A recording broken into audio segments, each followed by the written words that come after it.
Hey, what is up guys, I'm KidBHD here, and it's 2014, everything leaks, and this is the second video I'm making about the iPhone 6, this time with an exclusive part. This is the front glass from the iPhone 6. Let's take a closer look. So a lot of you guys will remember the last video I did about the 4.7-inch iPhone 6 model, which a lot of you guys saw, but this here isn't a mock-up, this is an actual, straight off the assembly line, iPhone 6 part from Apple. And it's the entire 4.7-inch front panel of glass, including a sheet of sapphire crystal. So this is important. Because of its existence, we can basically confirm that, yeah, there will be an iPhone 6 with a 4.7-inch display. And we now know that this 4.7-inch model will have this sapphire display, not just Gorilla Glass. So there was some speculation that only a larger 5.5-inch iPhone would get the sapphire display, but now we know that rumor's not true. So what is so great about sapphire crystal? Well, it has a number of advantages over Gorilla Glass, which, like I said, is on the front of the iPhone 5S. But the two main things you need to know are that, number one, sapphire is an extremely high-quality material, and number two, it is really durable. Now, I say high-quality material because this thing is paper thin, like literally the same thickness as a sheet of paper, and is perfectly see-through. I would say 0% opacity. Apple already actually uses sapphire in the iPhone 5S on the camera lens and the home button for this reason. So the camera lens needs to be super high-quality material and very durable and crystal clear to take those great shots through it. And the home button also needs to be crystal clear to be able to read your fingerprint through the glass. So again, it's sapphire. So that would be the number one thing I noticed just messing around with this panel and holding it, looking through it, putting it over my eye. Basically, you notice how little distortion there is and how exact the colors stay. There's absolutely no color shift while looking through the sapphire glass. Now, another thing I noticed while cleaning it with a microfiber is this particular panel seems really okay with bending, at least a little bit of torque, a little bit of flex, a little bit of give here and there.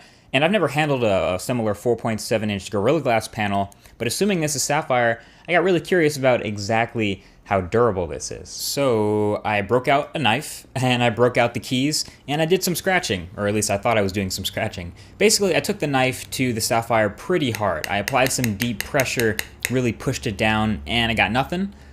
So then I moved on, and I did it with my keys.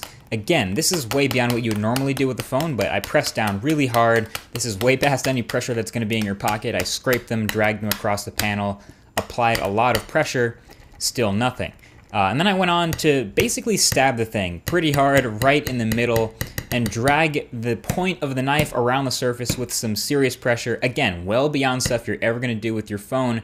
And I got no results. So clearly you don't need a screen protector here. And lastly, I tried to bend it.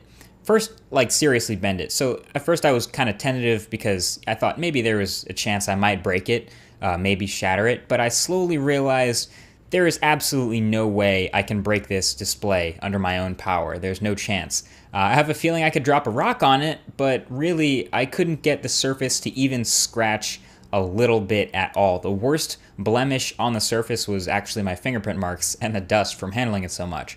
So it's not attached to a phone with a weight or anything, so I couldn't do a drop test or a corner impact test or any of the important stuff to see if it would shatter, but from my experience and from what I've tried, it's almost impossible to scratch this screen with any regular use. So that's really exciting for this new iPhone. I also have, you can see here, the home button part with the Touch ID sensor, which is the exact same size as the iPhone 5S, by the way. So this sapphire and the new 4.7-inch sapphire glass panel are pretty much your best look at what we have on the front of the iPhone 6 so far. You can really imagine what this new iPhone is going to look like. Huge thanks to Sonny Dixon, again, for hooking up these parts. He's been super reliable in the past with this Apple stuff, so no hesitation here, and we have a better look than ever at what the iPhone 6 is going to look like. But really what I'm most excited for, even if it isn't any of the durability stuff, it's just how high quality this sapphire material is, how clear it is. I think this is what they're going to make a big deal about. Check it out. It is just about as good quality as the glass I'm using to record this video.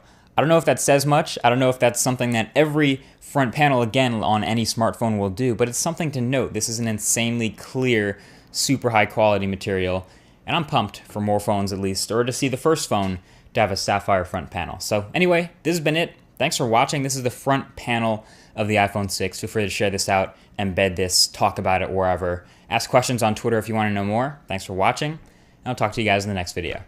Peace.